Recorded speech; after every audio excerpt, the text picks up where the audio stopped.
அடுத்த பொதுத் தேர்தலுக்கான பெரிகாத்தான் நேஷனலின் பிரதமர் வேட்பாளர் 70 வயதுக்கு உட்பட்ட தலைவராக இருக்க வேண்டும் என்று கட்சி விரும்புவதாக பாஸ் கட்சியின் தலைவர் அப்துல் ஹடி அவாங் கூறியதை அடுத்து தாம் யாரையும் குறிவைக்கவில்லை என்று தெரிவித்துள்ளார். தாமும் பாஸ் கட்சியின் ஆன்மீக தலைவர் ஹசீன் ஜாசினும் அந்த பதவிக்கு மிகவும் வயதானவர்கள் என்பதை மட்டுமே முன்னிலைப்படுத்த விரும்பியதாக ஹடி குறிப்பிட்டுள்ளார். ஹசீம் மற்றும் தம்மை போன்ற 70 வயது மற்றும் அதற்கும் மேற்பட்டவர்கள் பிரதமர் வேட்பாளராக பெயரிடப்பட வேண்டிய அவசியம் இல்லை என்றும், உடல் ரீதியாக வலிமையான இளைய ஒருவரை தேட வேண்டும் என்று தாம் கூறியதாகவும் அவர் விளக்கமளித்தார். இதை வேறு யாரையும் மனதில் வைத்து சொல்லவில்லை. அது தம்மை நோக்கி தாமே திருப்பிவிட்டது என்று அவர் கூறினார். தேசத்தை வளர்க்க அறிவு, ஞானம் மற்றும் வலிமை கொண்ட ஒரு தலைவரை நாம் தேர்ந்தெடுக்க வேண்டும் என்று அவர் கூறினார். அடுத்த மாதம் 78 வயதை அடையும் மாராங் எம்பியுமான ஹாடி, பாஸ் அதன் பிரதமர் வேட்பாளராக ஆரோக்கியமான மற்றும் 70 வயதுக்கு உட்பட்ட ஒருவரை தேர்ந்தெடுக்கும் என்று கூறினார். அவரது இந்த கருத்துகள் பெரிகாத்தான் தலைவர் முகைதீன் யாசினை நிராகரிப்பதாக தோன்றியது. அவருக்கும் இந்த ஆண்டு 78 வயது என்பது குறிப்பிடத்தக்கது. இஸ்ரேல் பாலஸ்தீன மக்களுக்கு எதிராக தொடர்ந்து நடத்தி வரும் அட்டூழியங்களை எதிர்கொள்வதில் வலுவாகவும் ஒற்றுமையாகவும் இருக்குமாறு பிரதமர் டதஸ்ரீ அன்வார் இப்ராஹிம் மீண்டும் இஸ்லாமிய நாடுகளுக்கு அழைப்பு விடுத்துள்ளார். கத்தாரின் தோஹாவில் நடந்த அரபு இஸ்லாமிய உச்சி மாநாட்டில் கலந்து கொண்ட பிறகு நேற்று மலேசியா திரும்பிய அன்வார் உச்சி மாநாட்டில் தனது தேசிய அறிக்கையின் போது இந்த செய்தியை உறுதியாக வழங்கியதாக கூறினார்.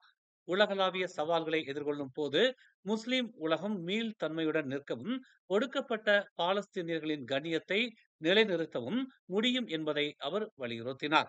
தோஹாவில் நடந்த ஒரு சிறப்பு உச்சி மாநாட்டில் இருந்து தாம் திரும்பி வருவதாக கூறிய அவர், அங்கு இஸ்லாமிய மற்றும் அரபு தலைவர்கள் சியோனிச இஸ்ரேலிய ஆட்சியின் தொடர்ச்சியான வன்முறை, மிருகத்தனம் மற்றும் அட்டூழியங்கள் குறித்து விவாதித்ததாக தெரிவித்தார்.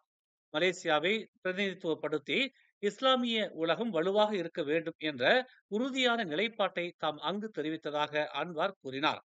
நாம் வலிமையை வளர்த்துக் கொள்ள வேண்டும் என்று அவர் நேற்று சப்ராங் பிராய் பாலிடெக்னிக்கில் நடந்த மடானி நிகழ்ச்சியில் தெரிவித்தார். தமிழகத்தின் கொடைக்கானலில் கடந்த சனிக்கிழமை மாலையில் சுற்றுலா வேன் ஒன்று மலைப்பாங்கான சாலையில் இருந்து சறுக்கு விழுந்ததில் 12 மலேசியர்கள் காயமடைந்தனர். சென்னையில் உள்ள மலேசிய துணை தூதரகம் மூலம் வெளியுறவு அமைச்சு அனைத்து பயணிகளும் மீட்கப்பட்டு உடனடியாக மருத்துவ சிகிச்சை அளிக்கப்பட்டதாக தெரிவித்துள்ளது. பலருக்கு சிறிய காயங்கள் ஏற்பட்டதாகவும் 4 பேருக்கு கடுமையான ஆனால் உயிருக்கு ஆபத்தான காயங்கள் இல்லாததாகவும் அது கூறியது. கொடைக்கானலின் வெள்ளைப்பாறையில் ஓட்டுநரின் கட்டுப்பாட்டை இழந்த வேன் சுமார் 100 அடி பள்ளத்தாக்கில் விழுந்ததாக இந்திய ஊடகங்கள் செய்தி வெளியிட்டுள்ளன. நிதி நிலைமையை பொருட்படுத்தாமல் அனைத்து மூத்த குடிமக்களும் மாதாந்திர நலத்திட்ட உதவியாக 600 ரிங்கிட் பெற தகுதி உடையவர்கள் என்று குறிப்பிடும் வைரலான வாட்ஸ்அப் செய்தியை பிரதமர் துறை அலுவலகம் நிராகரித்துள்ளது.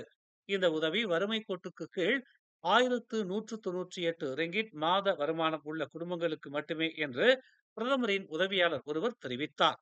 இந்த உதவி குறிப்பாக மலேசிய மூத்த குடிமக்கள் குழுவிற்கு மட்டுமே என்று தெரிவிக்கப்பட்டுள்ளது.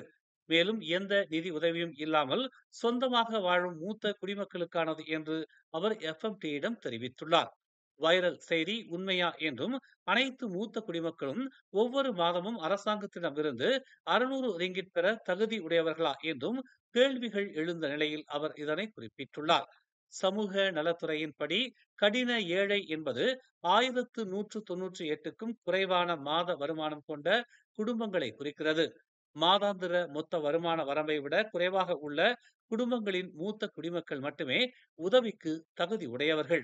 குழந்தைகள் இல்லாதவர்கள், அவர்கள் சொந்தமாக வாழ்ந்தாலும் அல்லது உறவினர்கள் அல்லது பாதுகாவலர்களுடன் வாழ்ந்தாலும் அவர்களும் தகுதி உடையவர்கள் என்று தெரிவிக்கப்பட்டுள்ளது.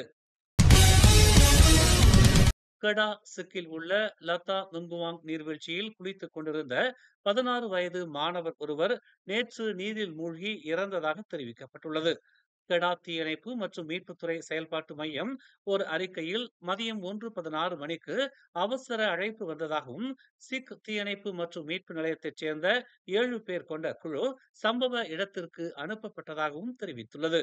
பாதிக்கப்பட்ட முகமது ஹனீப் அனாக்கி, முகமது காலிட் சுகாதார அமைச்சு ஊழியர்களால் இறந்து விட்டதாக உறுதிப்படுத்தப்பட்டது.